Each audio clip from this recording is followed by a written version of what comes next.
E agora, claro, a gente repercute tudo sobre o empate no Allianz Parque 0-0. Mais uma vez, Flamengo e Palmeiras. Palmeiras e Flamengo ficaram no empate jogando em São Paulo. E vamos acompanhar então os melhores momentos aqui com Pedro Ivo Almeida, também, claro, com a Natália Ferrão. Aí, o primeiro chute do Luiz Araújo, Natália, finalizando, e o Everton ali no centro do gol defendendo. Boa noite, Natália. Boa noite, Vicari, rapazes, fã de esporte. Um jogo ruim que nós acompanhamos, porque às vezes... Murilo aí? Talvez as grandes oportunidades, né? O segundo tempo melhora um pouquinho, mas essa foi a melhor oportunidade do Palmeiras na primeira etapa, com muita dificuldade de criação, Veiga muito apagado. O jogo não foi dos melhores, não, Vicari. Mais um lance do Palmeiras agora pelo lado direito. O Mike faz a jogada e o Flaco Lopes acaba cabeceando por cima do gol. Agora tem o Endrick, então, roubando a bola e finalizando, mas ela vai fraca para fora, Pedro Ivo. Finalização para fora. Boa noite para você, Bruno, Natália, fã do esporte com a gente. Finalização para fora, roubada de bola, jogada individual. Muito do que a gente viu. Não foi exatamente um jogo de construção. Quando a Ferrão fala do jogo ruim, acho que tem muito disso, né? Era uma expectativa, uma semana inteira pensando o que a gente sentaria agora aqui para comentar o que a gente viu, né, Bruno? Talvez a gente comente muito do que a gente não viu. Não viu. Acho que vai se falar muito de desempenho, de encaixe defensivo, de atuação de linha de defesa do Flamengo, de como o Palmeiras conseguiu travar o Flamengo também em muitos momentos. E vai se falar pouco dos que os times poderiam criar e não criaram, né? A verdade foi essa. Acho que a gente pode cobrar um pouquinho mais, porque quando a gente senta para ver um Flamengo e um Palmeiras, a gente quer ver mais do que exatamente times ali com aquele receio de sair com a derrota. Tem muito de garantir um ponto e, se der, buscar 3. Acho que essa foi a tônica. Então acabou que deixa um pouquinho a desejar, porque pelo que esses times podem fazer, pelo que a gente já viu esses times fazendo. A gente fala em Arrascaeta chutando agora, ainda finalizando na outra bola que a gente viu. Bruno Henrique, De La Cruz, sabe? Você tem o Rony entrando pelo outro lado, Flaco tinha um bom início de temporada, então a gente espera ver muito mais. Mas tem coisa interessante a falar de encaixe, de sistema, de como se tirou o adversário do jogo também. Aí o Aníbal, não é, lançando também a bola, ela sobra ali pro Endrick, a gente vai ver a finalização para fora. No segundo tempo, algumas mudanças ofensivas. O Gerson, o De La Cruz e o Pedro entram no time do Flamengo. Aí tem o De La Cruz batendo e batendo por cima. Do lado do Palmeiras, o Estevão entra, o Rony entra, também o Lázaro. Um segundo tempo que foi mais movimentado. Aí a bola levantada na área. Palmeiras chega a balançar a rede, mas estava impedido, Natália? Estava impedido, né? A projeção ali do corpo, acho que não tem nem muito o que questionar. O jogo passa muito por essas bolas paradas no Palmeiras, tentativa de escanteio, e só. Muito pouco, né? Muito aquela pouco. foi a última grande chance, então, do jogo, né? Com o Aníbal marcando, mas... Os destaques, Aníbal e Eric Pulgar. Acho que são os destaques, Bruno Henrique, obviamente, mas pensando no que o Pedro Ivo trouxe pra gente, dessa questão de... A gente tem que analisar também por que os times não conseguiram jogar.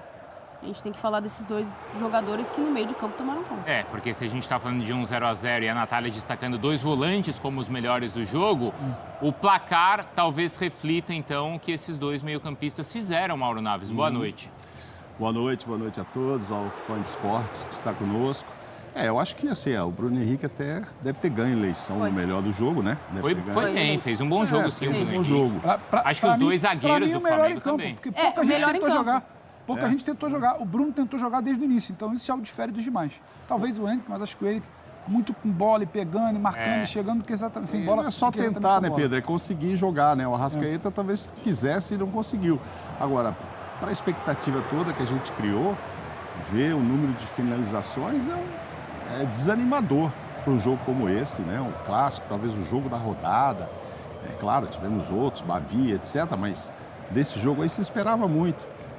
E tivemos 4 finalizações. 3 no gol. Uma só do Palmeiras, deve ser o recorde na era Abel, de conseguir chutar só a bola. Uma bola só. Foi aquela cabeçada do Flaco no começo do segundo tempo ali, que o Rossi defende sem muitos problemas, Sem muitos problemas, sem nada. Porque a outra do Murilo que foi perigosa foi pra fora, Não, chute do Gabriel Menino pra fora. Tudo pra fora. Agora, do Flamengo só teve uma também no primeiro tempo e 2 no segundo. Então, assim, é muito pouco, só 4 para a qualidade desses dois times. Agora, vem muito da dificuldade também de conseguir jogar. Não sei se é para lembrar a frase do Luxemburgo, mas me pareceu um pouco. Eu acho que tem uma questão também de por que a gente não teve esse jogo tão brilhante quanto a gente poderia esperar dos dois principais clubes do Brasil hoje. Por quê, Pedro? A ideia do Abel era não deixar o Flamengo jogar no primeiro tempo.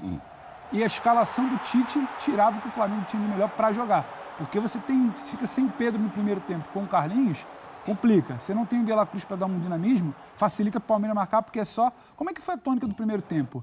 Bola do Flamengo, Arrascaeta, falta no Arrascaeta. Bola do Flamengo, Bruno Henrique, falta no Bruno Henrique. Então, sim, o Palmeiras picotava esse jogo, e se é estratégia ou não, o Abel pode falar, eu não acho que seja proibido, mas é uma estratégia dele de picotar o jogo, tirar a velocidade, tirar o jogo do Flamengo.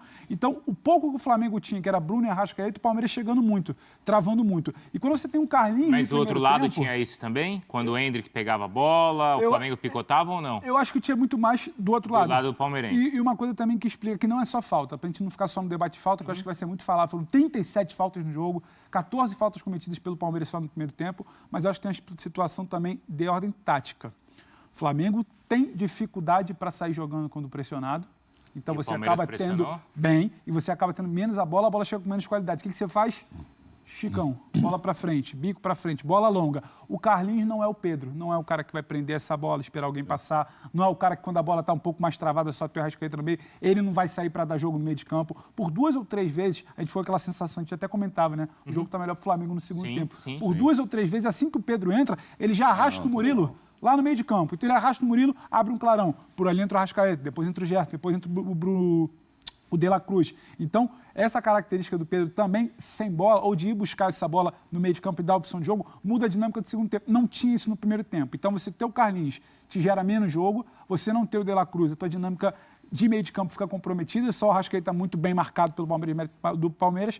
E quando o Palmeiras trava a saída de bola, e não é só o Palmeiras, quando qualquer time vem travando a saída de bola do Flamengo, o Flamengo tem problema para sair jogando, Bruno. Hoje, esticando a bola, não tinha o Pedro lá na frente. Então, explica o primeiro tempo tão travado, uma melhora no segundo tempo, mas longe de ser aquele Flamengo que a gente acha que pode jogar ainda. Mas de um jogo muito mais vertical no Vamos ver os números, Natália, só para vocês comentarem, então, são os números da partida. E aí, claro, eu quero entender da Natália e do Mauro por que, então, um jogo sem nenhum gol, né? Olha, a posse de bola ficou bem dividida, mas a vantagem rubro-negra. Finalizações, o Palmeiras com mais. As certas, aquele número que o Mauro Naves trouxe pra gente. Só uma do Palmeiras, aquela do Flaco. Também sem perigo algum, né, Mauro? Sim, sim. E 3 do Flamengo, sendo uma no primeiro tempo e 2 no segundo, quando o Flamengo dá aquela impressão de melhorar. E melhora mesmo, né? Você trocar Carlinhos por Pedro, você já sente uma melhora. E no final ainda tendo o De La Cruz, mas aí, ó. Grandes chances, 1-0, cruzamentos 3-0. Mais, né? E os duelos vencidos, aí o Flamengo venceu mais duelos. Então, por que esse 0-0, Natália e Mauro? É a escolha dos técnicos, porque os homens realmente de defesa foram melhor. Certamente a gente vai ouvir daqui a pouco as entrevistas e aí certamente os dois técnicos vão falar do calendário, porque vem de jogos desgastantes e meio de semana tem Libertadores. A que vocês atribuem, então, esse jogo que decepcionou vocês? Não dá para colocar só na conta do calendário, não, Bruno. Hoje nós fizemos o jogo de Aston Villa e Bournemouth. O Aston Villa jogou um jogo no meio de semana da Conference League. Difícil, foi para os pênaltis. Só foi alterar o Unai Emery aos 88 minutos e o time correndo o tempo inteiro. Então é isso aí, galera. Vamos comentar essa partida que terminou agora há pouco entre Palmeiras e Flamengo, né? O Flamengo viajou até São Paulo para disputar a terceira partida do Campeonato Brasileiro. Como o time rubro-negro vinha de 2 vitórias seguidas, com certeza entrou mais despreocupado do que a equipe paulista. Mas parece que os dois treinadores montaram estratégias parecidas, né? Montaram os seus times para não perder. Nenhuma das equipes foram para cima uma da outra. E isso fez com que o jogo ficasse bastante pegado ali no meio, muitas faltas, muitos cartões e gol que é bom, nada para nenhum dos lados. O Flamengo agora, na minha opinião, deixou de conquistar os 3 pontos, porque se não tem poupado Pedro e De La Cruz no início da partida, eu acredito que teria vencido. Mas temos que levar em consideração a questão física dos jogadores. Nós entendemos que é impossível todos os jogadores estarem disponíveis para todas as partidas, ainda mais esses atletas que participam muito em alta intensidade. De La Cruz é um dos jogadores que mais correm nas partidas e isso com certeza desgasta e faz com que tenha que ser poupado em partidas aí, tanto do Campeonato Brasileiro, como também da Copa do Brasil. Agora, Libertadores, eu, na minha opinião, não pouparia de maneira alguma. Libertadores é campeonato mais importante da temporada. Você não pode poupar em Libertadores da América. Penso eu que o Flamengo, nessa próxima quarta, vai enfrentar o Bolívar com a equipe que é considerada titular, com Pedro de la Cruz, né, com todo mundo aí à disposição do treinador Tite, né? Infelizmente a vitória não veio hoje, mas é um ponto que tem que ser comemorado sim, pois a partida era na casa do Palmeiras, né?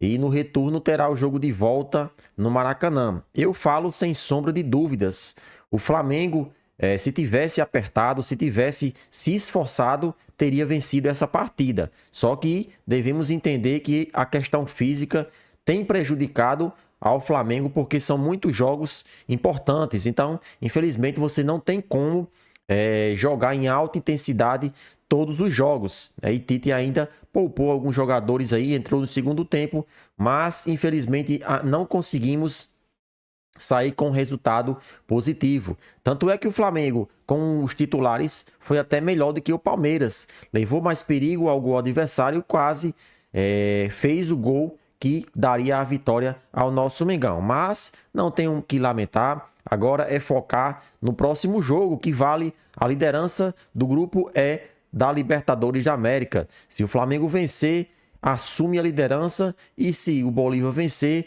aumenta ainda mais a distância para o Flamengo. Portanto, é jogo difícil, jogo complicado, altitude, mas precisamos agora focar e entrar determinados a vencer. O nosso Mengão não fez uma partida muito boa contra o Palmeiras, isso é fato, mas com relação à questão da pontuação, foi bom. O Flamengo conquistou um ponto fora de casa. Esse ponto pode fazer a diferença aí no final do campeonato, que é um campeonato de pontos corridos. E você empatar em casa, fora de casa, contra uma equipe que vai ser adversário fortíssimo para ser campeão do Campeonato Brasileiro, com certeza, na minha opinião, é um resultado bom para o Flamengo. Agora é dar continuidade ao trabalho, ver quais jogadores precisa de recondicionamento físico aí para estar 100% apto para essa próxima partida aí da Libertadores da América. Com certeza aí durante a semana Tite fará treinamentos com o time titular ou até mesmo com a equipe que vai disputar a partida contra o Bolívar. Então é isso aí, galera. Esse foi o nosso vídeo. Já participa aí, deixa aí a sua opinião nos comentários e fala sobre esse jogo do Palmeiras, né? O Flamengo deveria ter poupado, sim ou não? Participa aí e deixa a sua opinião nos comentários.